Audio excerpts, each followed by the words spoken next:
ربكم أعلم بما في نفوسكم إن تكونوا صالحين فإنه كان للأوابين غفورا۔ تمہارا رب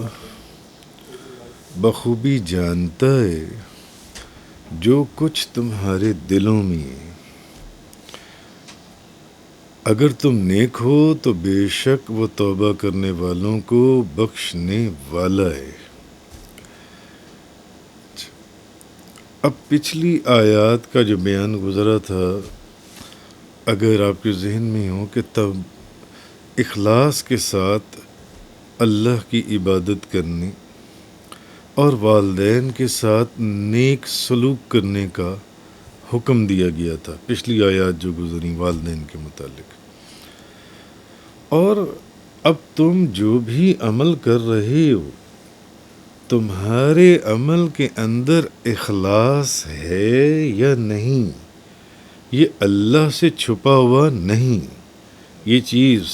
اس آیہ مبارکہ کے اندر فرمائی گئی۔ تمہارا رب بخوبی جانتا ہے جو کچھ تمہارے دلوں میں ہے، تو تمہارے دلوں میں اخلاص ہے یا نہیں جس چیز کا تمہیں حکم دیا جا رہا ہے کہ تم اس کے اوپر عمل کرو، اللہ سے وہ چھپا ہوا نہیں ہے۔ تم کس نیت سے سارا کام کر رہے ہو؟ اگر تم صحیح نیت سے اللہ کے احکام پر عمل کر رہے ہو، صحیح نیت سے، اور اس کی طرف اللہ کی طرف رجوع کرنے والے ہو، تو پھر وہ بے شک توبہ قبول کرنے والوں کو بہت بخشنے والا ہے۔ یہ چیز اس آیہ کریمہ کے اندر فرمائی گئی کہ تمہارا رب بخوبی جانتا ہے جو کچھ تمہارے دلوں میں ہے، اگر تم نیک ہو تو بے شک وہ توبہ کرنے والوں کو بخشنے والا ہے۔ حضرت ابو ہریرہ رضی اللہ تعالی عنہ فرماتے ہیں، اچھا اب اس آیت کے اندر اس آیت میں آیت نمبر 26 کے اندر اوابین کا ذکر آیا، فَإِنَّهُ كَانَ لِلْأَوَّابِينَ غَفُورًا، بے شک وہ توبہ کو قبول کرنے والوں کو بخشنے والا ہے۔ حضرت ابو ہریرہ فرماتے ہیں کہ نبی پاک صلی اللہ علیہ وسلم نے فرمایا، جو شخص مغرب کی نماز کے بعد 6 رکعت نفل پڑھے اور ان کے درمیان میں کوئی بری بات نہ کرے، مغرب کی نماز کے بعد جو بندہ 6 نفل پڑھے اور ان کے درمیان میں کوئی بری بات نہ کرے، مغرب کی نماز کے بعد پڑھے، تو اس کی وہ جو عبادت ہے، وہ جو 6 نفلوں کی ہے،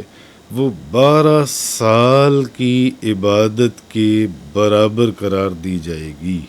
جس بندے نے مغرب کی نماز کے بعد 6 نفل رکعت پڑھے اوابین کی، تو اس کی وہ جو عبادت ہے، اور اس نے اس کے دوران کوئی الٹی سیدھی غلط بات نہیں کی، اس کی وہ جو عبادت ہے، وہ جو نماز ہے، وہ 12 سال کی عبادت کے برابر قرار دی جائے گی۔ اور علامہ ابو عبداللہ محمد بن احمد مالکی قرطبی وہ لکھتے ہیں کہ اس آیت میں اللہ تعالیٰ نے فرمایا ہے کہ وہ اوابین کے لیے بہت بخشنے والا ہے۔ اور اواب یہ جو انسا ہے، اس لفظ کے اندر بڑا مبالغہ ہے، یعنی معنی یہ کہ اس کے ایک مطلب یہ بھی ہے کہ جو اللہ کی طرف بار بار رجوع کرنے والا ہے، روزانہ مغرب کے بعد وہ 6 نفل پڑھنے والا ہے، یا جیسے کہ اس کے ابو عبداللہ محمد بن احمد مالکی فرماتے ہیں کہ جو بندہ اللہ کی طرف بار بار رجوع کرنے والا ہے اور بار بار اللہ کی اطاعت کی طرف لوٹنے والا ہے۔ اور سعید بن مسیب نے کہا کہ یہ وہ شخص ہے، یہ جو یہاں ذکر کیا گیا ہے، یہ وہ شخص ہے جو توبہ کرتا ہے، پھر گناہ کرتا ہے، پھر توبہ کرتا ہے، پھر گناہ کرتا ہے، پھر توبہ کرتا ہے۔ یہاں اس شخص کا ذکر کیا گیا ہے۔ اور یعنی اواب وہ لوگ ہیں جو بار بار اگر توبہ کر بھی لیں تو اللہ کی طرف رجوع کرتے ہیں، یا اللہ ہم سے غلطی ہو گئی، یا اللہ ہمیں معاف کر دے، جو بار بار اللہ کی طرف توجہ کرتے ہیں۔ تو سعید بن مسیب فرماتے ہیں یہ وہ بندہ ہے جو توبہ کرتا ہے، پھر گناہ کرتا ہے، پھر توبہ کرتا ہے، پھر گناہ کرتا ہے، پھر توبہ کرتا ہے۔ حضرت ابن عباس فرماتے ہیں، آپ فرماتے ہیں کہ اصل میں اواب جو ہے یہ وہ شخص ہے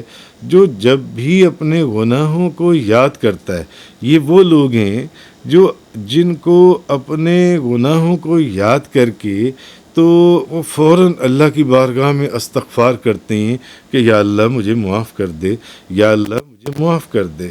آگے آیت نمبر 26 کے اندر فرمایا وَآتِ ذَا الْقُرْبَى حَقَّهُ وَالْمِسْكِينَ وَابْنَ السَّبِيلِ وَلَا تُبَذِّرْ تَبْذِيرًا، اور رشتہ داروں اور مسکینوں اور مسافروں کا حق ان کو دیتے رہو، اور اسراف اور فضول خرچ کرنے سے بچو۔ رشتہ داروں کو بھی دو، مسکینوں کو بھی ان کا حق دو، رشتہ داروں کو بھی ان کا حق دو، مسکینوں کو بھی ان کا حق دو، مسافروں کو بھی ان کا حق دو جو مسافر ہیں، اور اسراف اور فضول خرچ کرنے سے بچو۔ اب اس آیت کے اندر جو ان سے وہ یہ فرمایا گیا کہ والدین کے بعد سب سے پہلے تو والدین ہیں، والدین سے بڑھ کر اور کوئی رشتہ دار دوست احباب نہیں، پہلے والدین۔ اسی لیے پچھلی آیات میں آپ نے دیکھا کہ اللہ تعالیٰ نے اپنی عبادت کے بعد اپنی عبادت کا جو ہے بندے کو حکم دیا کہ اس کے بعد اس کے اوپر والدین کا حق ہے کہ وہ اپنے والدین کے ساتھ حسن سلوک کرے جو ان سے۔ تو والدین کے بعد جو دوسرے لوگ ہیں ان کے حقوق بیان کیے گئے، یعنی سب سے پہلے رشتہ داروں کا فرمایا کہ انہیں ان کا حق دو اور ان کے ساتھ صلہ رحمی کرو اور ان سے محبت سے پیش آؤ۔ رشتہ داروں سے تعلقات کو توڑو نہ، رشتہ داروں سے تعلقات کو جوڑ لو، اور ایسا نہ کرو کہ کبھی ان کی خبر گیری نہیں کی، کبھی پوچھا ہی نہیں کہ کیا حال ہے۔ نہیں، رشتہ داروں سے بار بار پوچھو کہ طبیعت کا، خیریت کا، حالات کا، اور ضرورت کے، اور اگر ضرورت پڑے تو رشتہ داروں کی مدد بھی کرو، اور جہاں تک ہو سکے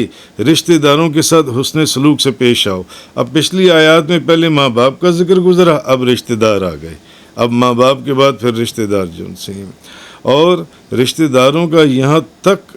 کہ خرچ اٹھانے سے متعلق جو شرعی حکم آیا ہے وہ یہ کہ اگر رشتہ دار محارم میں سے ہیں اور وہ محتاج ہو جائیں تو ان کا خرچ اٹھانا یہ بھی ان کا حق ہے، اور جو صاحب استطاعت رشتہ دار ہیں ان پر لازم ہے اور واجب ہے کہ وہ ایسے رشتہ داروں کی جن کے اوپر تکلیف کا وقت آ جائے ان کی مدد کریں۔ تو رشتہ داروں سے حسن سلوک کا قرآن کے اندر جگہ جگہ ذکر کیا گیا کہ ان کے ساتھ، رشتہ داروں کے ساتھ حسن سلوک کرنے سے بندے کی عمر میں اضافہ ہوتا ہے۔ میں پہلے بھی ایک دفعہ اس کے اوپر ایک درس کے اندر یہ تفصیل سے بیان کر چکا ہوں۔ تو اللہ تعالیٰ نے رشتہ داروں سے حسن سلوک کا فرمایا۔ معلوم ہوا کہ رشتہ داروں سے حسن سلوک کرنے کی اسلام میں بڑی اہمیت ہے۔ تو یہاں رشتہ داروں کے بعد پھر مسکینوں کا ذکر آیا، اور مسکینوں کے بعد مسافروں کا ذکر آیا کہ مسافروں کا بھی حق دینا ہے جو بھی شریعت نے ان کا حق مقرر کیا ہے۔ وَلَا تُبَذِّرْ تَبْذِيرًا، اور فضول خرچی نہ کرو، یعنی اپنا مال ناجائز کاموں میں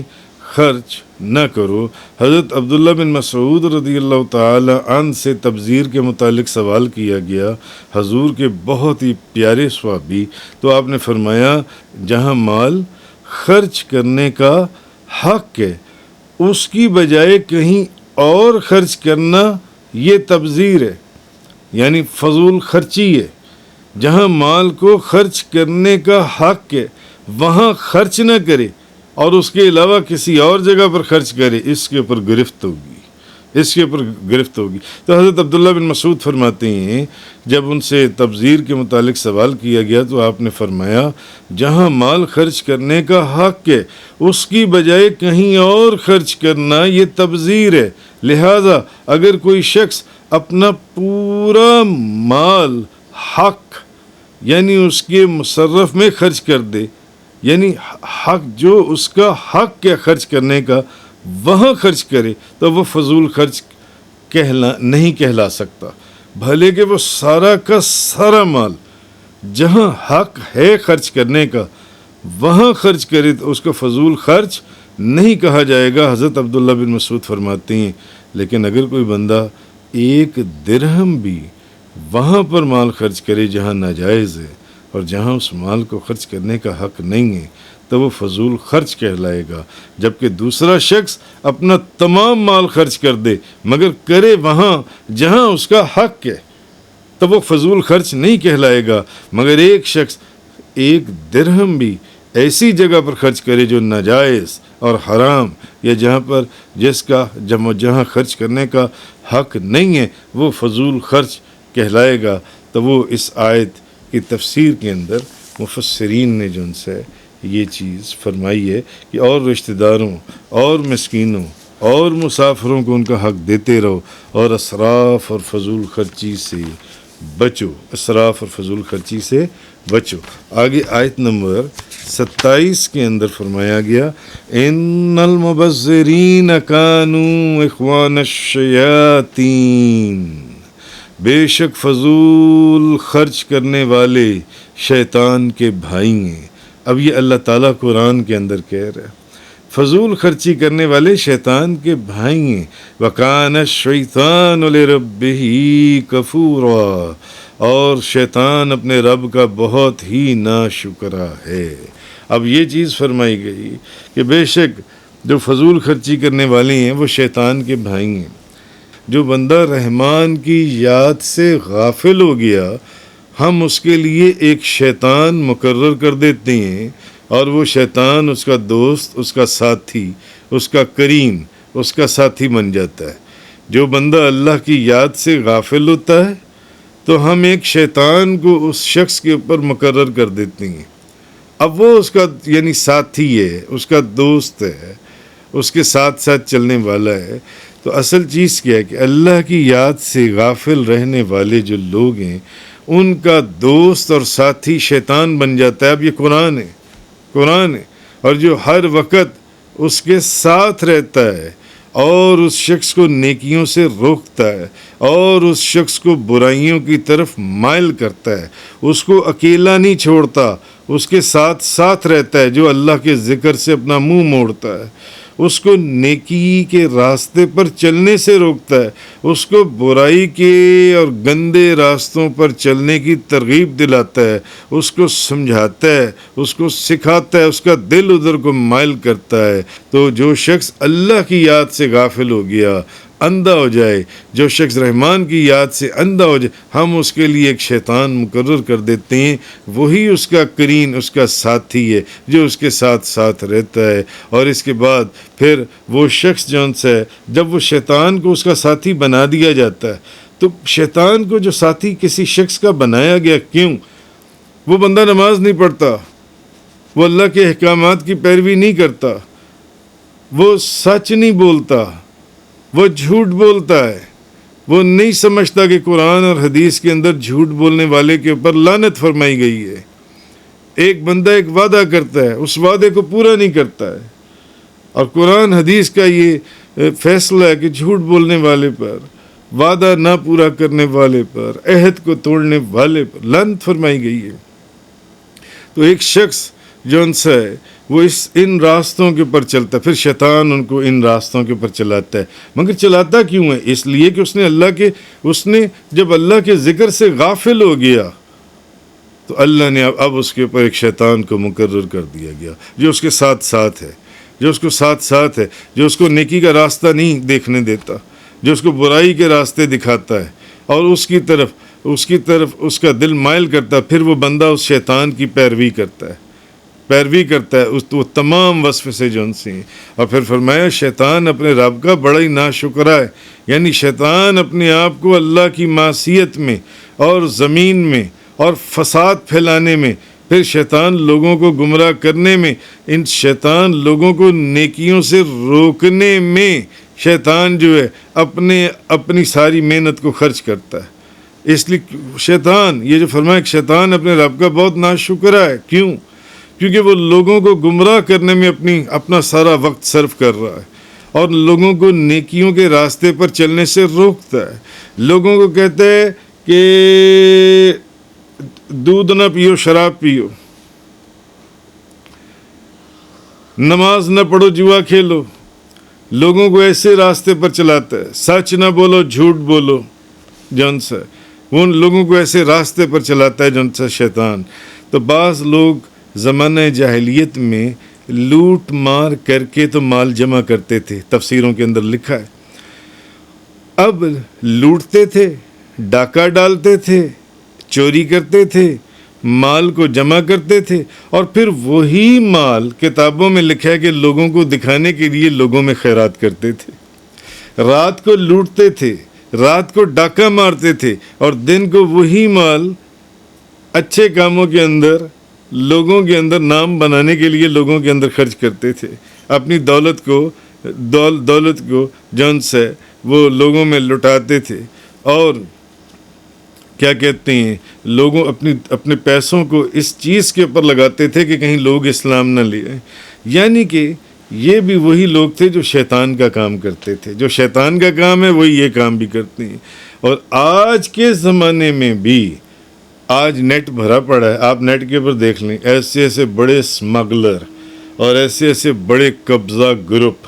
اور ایسے بڑے زمینوں پر قبضے کرنے والے جو آج ارب پتی کھرب پتی بن پڑے ہیں، اور ایسی اسمگلنگ اور ناجائز کام کرنے والے جو ان سے کرتے کیا ہیں، ہسپتال بنا دیتے ہیں، مسجد بنا دیتے ہیں، مدرسہ بنا دیتے ہیں، ہاسپٹل بنا دیتے ہیں، کہ جیسے کہ جناب ان سے زیادہ سخی اور اللہ کے راستے میں کوئی خرچ کرنے والا ہی نہیں ہے. تو اصل میں یہ لوگ بھی جو ان سے ہیں، یہ بھی اسی شیطان اور ابلیس کے راستے پر چل رہے ہیں جو وہ کرتا تھا یا زمانے جاہلیت میں کافر کرتے تھے، کہ رات کو سامان لوٹتے تھے اور ڈاکہ ڈالتے تھے، اور دن کو وہی سامان لوگوں کے اندر تقسیم کرتے تھے، خیرات کرتے تھے. آج بھی لوگ یہی کریں. یہ سب شیطان کا ٹولہ ہے جو اس آیہ کریمہ کے اندر فرمایا گیا، جو ان سے آیت نمبر 27 کے اندر، ان المبذرین کانوا اخوان الشیاطین، بے شک فضول خرچ کرنے والے شیطان کے بھائی ہیں. وکان الشیطان لربہ کفورا، اور شیطان اپنے رب کا بہت ہی ناشکرا ہے. وآخر الدعوانا ان الحمد للہ رب العالمین. تفسیر قرآن کا یہ لیکچر انگلش میں سننے کے لیے براہ کرم ڈسکرپشن میں موجود لنک پر کلک کریں.